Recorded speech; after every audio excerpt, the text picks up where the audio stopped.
Welcome, today I'm showing you how to hide applications into OPPO A16s.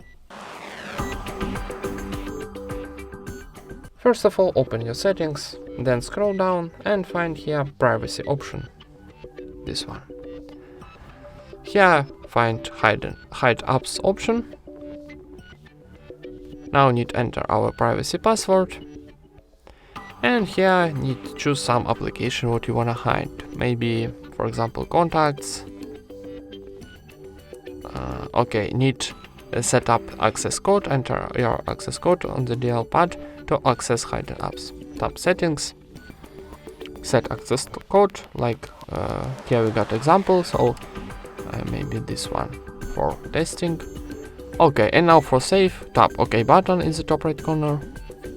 Here we got our access code, tap done, and choose some more application, maybe Facebook, and maybe LinkedIn will be nice.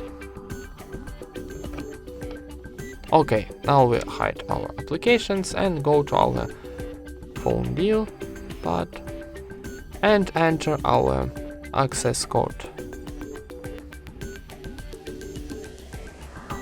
And here we got our hidden apps. And that's it. Thank you for watching, leave thumbs up and subscribe to our channel.